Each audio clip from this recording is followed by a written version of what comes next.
Bismillahirrahmanirrahim. Assalamu alaikum. Today's lecture includes an example in which dummy variable is handled. Example stated as a real estate analyst is interested in prediction of a home price whose area is given along with one more information that is related to availability of a high school in neighborhood. यानी कि एक neighbourhood में अगर school available है high school तो उस घर की जो प्राइस है उस पे उसका इफ़ेक्ट आता है। एरिया पे तो इसका इफ़ेक्ट आता ही है प्राइस में, लेकिन इसके साथ-साथ अगर नेबरहुड में हाई स्कूल अवेलेबल है वॉकिंग डिस्टेंस पे या नियर बाय तो इसकी वजह से भी प्राइस पर इफ़ेक्ट आएगा। तो प्राइस को ही एक्चुअली इसमें प्रेडिक्ट करना है। House prices in lakhs rupees, area is square feet, high school available और नॉट। हाई स्कूल जो है आपके पास कैटेगोरिकल वेरिएबल है, इसमें येस और नो का डेटा होगा, या तो स्कूल अवेलेबल होगा या फिर नहीं होगा। ठीक है, ये आपके पास एक्चुअल डेटा है, कुछ वैल्यूज़ दी हुई हैं और इसमें आपको 15 हाउसेस का डेटा दिया हुआ है। x1 जो है वो एरिया है, x2 1 1 उस वक्त लेंगे x2 की वैल्यू जब हाई स्कूल नियर बाय है, अदरवाइज x2 की वैल्यू जो है वो आपने 0 कंसिडर करनी है। और होम प्राइसेस जो हैं वो y वेरिएबल इसमें डिपेंडेंट वेरिएबल है और आपने प्रेडिक्शन मॉडल जो है वो एस्टिमेट y के लिए ही करना है। स्कैटर प्लॉट सबसे पहले बनाया। स्कैटर प्लॉट में आप देखिए ये एक्सेल के थ्रू ही बनाया है। एक्सेल में आपने पहले एक्स रेंज को और वाई रेंज को अलग-अलग से लेकर इसको कंस्ट्रक्ट कर लिया। आप देखिए कि एक ऑरेंज कलर के डॉट्स नीचे नज़र आ रहे हैं, ठीक है? ये आपके पास सीरीज़ 1 है। और कौन से होंगे? जब आपके एरिया जो है अगर इसमें देखें थोड़ा है, 500 है, 1000 है, 1500, 25, 2000, 25 यानी एरिया 2500 स्क्वायर फीट के अंदर है, हाउस का साइज़ छोटा है। तो प्राइसेस भी क्या आ रही हैं? ये अगर 50 लाख, 1 करोड़, 150 इस तरह से लैक्स में आ रही हैं। ये प्राइसेस हैं। तो ये उस वक़्त आ रही हैं जब आपके पास नियर बाय कोई स्कूल, हाई स्कूल अवेलेबल नहीं है। तो ये आपका वो डेटा है। जो आपके ब्लू डॉट्स हैं, वो डेटा आपका शो करता है कि एरिया स्क्वायर फुट जो है वो भी इंक्रीज़ कर रहा है और प्राइसेस भी इंक्रीज़ कर रही हैं। और इसके साथ-साथ आपका जो डेटा है उसका नियर बाय स्कूल का, उसकी वैल्यू भी इसमें 1 ही है। तो ये डेटा जो है आपका ये ब्लू डॉट्स की फॉर्म में यहाँ पर शो हो रहा है। ठीक है? तो आपने सबसे पहले क्या करना है कि डमी वेरिएबल जिसे हम इंडिकेटर वेरिएबल भी कहते हैं, वो कैटेगोरिकल वेरिएबल के लिए आपने उसको डिफाइन कर लेना है। कैटेगोरिकल यहाँ पर येस और नो, वाई एंड एन की फॉर्म में गिवन होगा, उसको आपने पहले रिप्लेस कर लेना है। अब आप देखिए इसमें कोई अरेंज डेटा नहीं है, येस नो सारे मिक्स फॉर्म में दिए हुए हैं। ठीक है, ये देखिए थोड़े से नो हैं, फिर यस हैं, फिर नो है। आपको क्या करना होगा, आपने रिग्रेशन एनालिसिस इसमें चूँकि रन करना है, स्कैटर प्लॉट इसमें रन करना है, तो 2 काम करने हैं। सबसे पहले तो आपने इसको कोड देना है, यानी कि येस को रिप्लेस कर देना है 1 से और नो को रिप्लेस कर देना है 0 से। अब आपका कॉलम बन गया, उसके बाद आपने इसको सॉर्टिंग कर देनी है। सारे ज़ीरोज़ आप एक तरफ ले आएँ और सारे वन्स आप एक तरफ ले जाएँ, ठीक है? और फिर उसके बाद आपने स्कैटर प्लॉट बनवाना है। सारे ज़ीरोज़ का पहले आपने अलग से चूज़ करके स्कैटर प्लॉट बना लिया और उसी के अंदर आपने दोबारा से अरेंज करके देनी है और स्कैटर प्लॉट 2 जो है वो सेकंड सीरीज़ के लिए आपने बनवा लेना है और फिर 1 स्कैटर प्लॉट पे सारा रिज़ल्ट इस तरह से आपके सामने ये शो हो जाएगा। ठीक है? तो आपके पास जितनी भी कैटेगरीज़ हैं उसमें डमी वेरिएबल जो है वो n-1 की फॉर्म में शो होते हैं। ठीक है जी? जैसे अभी आप देखिए आपके पास येस एंड नो 2 ही है ना कैटेगरीज़, तो आपके कोड जो हैं वो 0 1 है, यानी कि 2 -1 1 तक जा रहा है आपका कोड। ठीक है? 0 आपने ज़रूर ही शामिल रखना है। एक कैटेगरी को आपने 0 दे देना है और दूसरी कैटेगरी को आपने 1 और फिर उससे आगे ऊपर अगर 3 कैटेगरीज़ हैं तो फिर 2 तक चले जाएँगे आप। सबसे पहला स्टेप क्या होगा, हमने कोडिंग करनी है अपने डेटा में। ठीक है? एसपीएसएस सॉरी एक्सेल को ओपन करना है और उसमें आपने कोडिंग करनी है। सेकंड काम आपने करना है, इसमें रिग्रेशन मॉडल फिट करना है, डमी वेरिएबल को कंसीडर करते हुए और उसके बाद फिर आपने मॉडल 2 मॉडल्स बनेंगे आपके फॉर होम स्कूलिंग जो है जिसमें नियर बाय है उसका अलहदा मॉडल बनेगा और अगर नियर बाय हाई स्कूल नहीं अवेलेबल उसका अलहदा मॉडल बनेगा और दोनों मॉडल सेपरेट डिफाइन होने के बाद आपको प्रिडिक्शन भी इसी तरह से सेपरेट करनी होगी। जौन सा सिनेरियो आपके पास होगा आपने उसके लिए इन दोनों में से चूज़ करके उसमें वैल्यूज सब्स्टिट्यूट करके प्रिडिक्शन कर लेनी है। ठीक है, तो अब हम एक्सेल ओपन करते हैं। एक्सेल में आप देखिए ये आपके सामने डेटा दिया हुआ है। ठीक, मैंने इसमें थोड़ी सी कैलकुलेशंस आपके लिए पहले से करके रखी हुई हैं। टॉप पे जो आपके पास डेटा दिया हुआ है ये ओरिजिनल डेटा है। इसमें प्राइसेस दी हुई हैं वाई, एरिया स्क्वायर फीट में x1 है और school high school yes no ये आपके पास ओरिजिनल डेटा दिया हुआ है।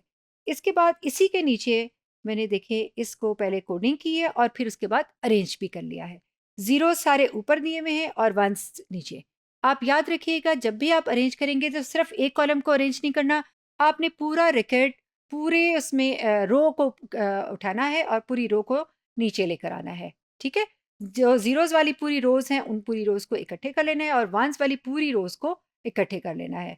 ठीक, और उसके बाद आपने एक और इम्पॉर्टेंट काम करना है कि यस और नो को सेपरेट कर दिया और कोड को आपने अपने जो वेरिएबल है एरिया उसके साथ एडजेसेंट रखना है। एडजेसेंट रखेंगे तो आपको कोरिलेशन कैलकुलेट करने में, आपको रिग्रेशन फिट करने में आसानी होगी। ये तो वो सारी तैयारी थी, प्रिपरेशंस थी जो कि आपने रिग्रेशन एनालिसिस को रन करने से पहले कर दी। उसके बाद आपने क्या करना है कि स्कैटर प्लॉट बनवाना है और स्कैटर प्लॉट का मैंने अभी पिछले लेक्चर में भी आपको डिटेल से डिफाइन कर दिया कि इसको कैसे बनाना है। आप उस वीडियो को देख के इसको लर्न कर लीजिएगा कि कैसे इसको कंस्ट्रक्ट किया। उसके बाद आपने डेटा एनालिसिस में जाना है, डेटा एंड डेटा एनालिसिस, और यहाँ से आपने रिग्रेशन रन किया। ठीक है, रिग्रेशन को क्लिक किया और रिग्रेशन को क्लिक करके आपने y की रेंज को सिलेक्ट करना है। अच्छा, बड़ी केयर से कि आपने ऊपर से y नहीं सिलेक्ट करना, आपने वहीं से लेना है जहाँ से आपने सारे रिजल्ट्स ले रहे हैं। ठीक है, ये नीचे मैंने जो अरेंज करके रखा हुआ है वो ऊपर वाला याद रखिए अनअरेंज्ड है, वो यस और नो मिक्स है। अगर आपने ऊपर से ले लिया और नीचे से बाकी ले लिया तो आपका बिल्कुल गलत हो जाएगा मॉडल। इसका आपने बहुत ध्यान रखना है।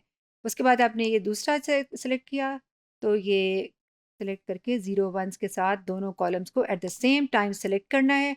लेबल्स को आपने चेक बॉक्स करना नहीं भूलना, इसलिए कि आपने लेबल्स अपनी रेंजेस में शामिल किए हुए हैं और यहाँ से लेबल्स को क्लिक करके ओके कर दिया, बस दैट्स ऑल।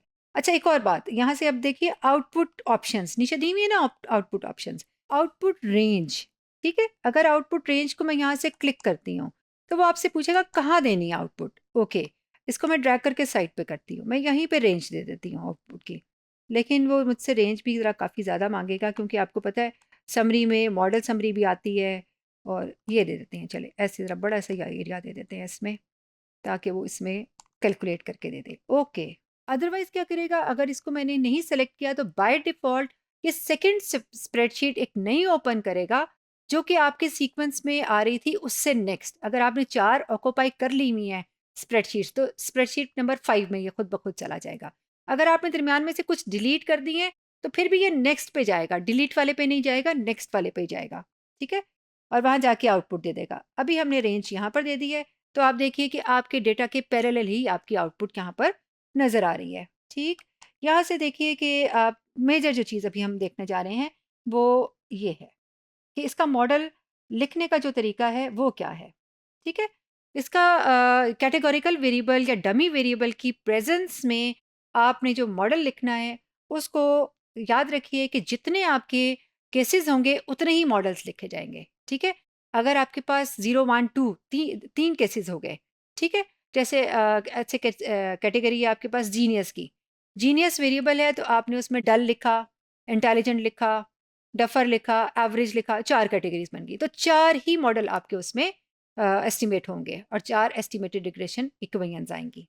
ठीक है, अभी हम देखें इस आउटपुट को यहाँ से कंसिडर करते हैं। आर स्केयर आपका सफिशिएंट है, 80% कोरिलेशन, 80% आर स्केयर की वैल्यू है।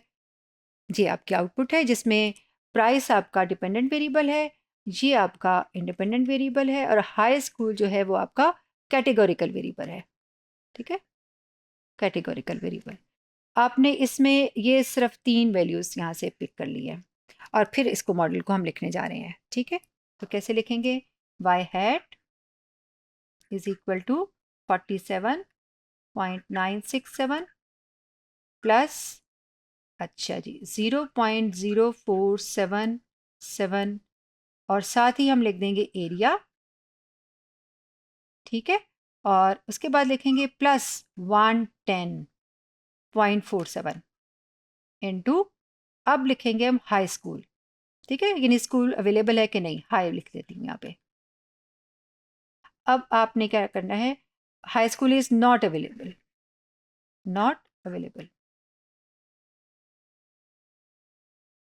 अब आपका क्या आएगा, ये वेरिएबल x2 की वैल्यू जो है वो, या हाई की वैल्यू, हाई की वैल्यू जो है वो आपने ज़ीरो ले लेनी है। तो y हैट क्या होगा, 47.967 प्लस 0.0477 इंटू एरिया, बस इतना ही रह जाएगा।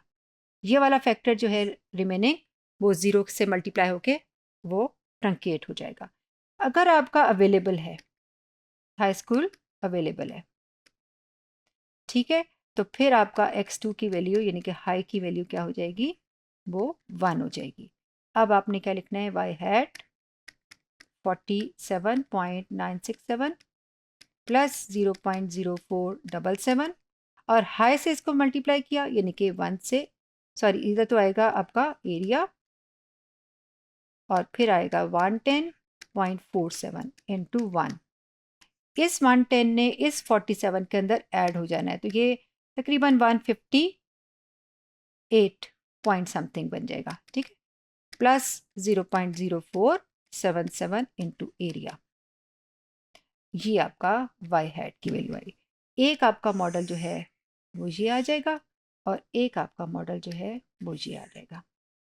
तो प्रिडिक्शन के लिए आप अकॉर्डिंगली लगाएंगे कि अगर हाई स्कूल है तो आपने पहले वाला मॉडल सेलेक्ट कर लेना है, सॉरी नॉट अवेलेबल है तो पहला मॉडल सेलेक्ट कर लेना है, और अगर अवेलेबल है तो प्रिडिक्शन के लिए आपने नीचे वाला आपने मॉडल सेलेक्ट करना है। सब्स्टिट्यूट तो आपने सिर्फ एरिया ही इसमें करना है कि covered area of the house आपने एंटर किया, जितना एरिया बड़ा होता है उतनी ही उसकी प्राइस ज़्यादा होती है, क्योंकि इसमें भी आप देखेंगे पॉजिटिव को रिलेशन है और पॉजिटिव ही आपके कोफिशिएंट्स की वैल्यूज़ आई हुई हैं। ठीक है जी।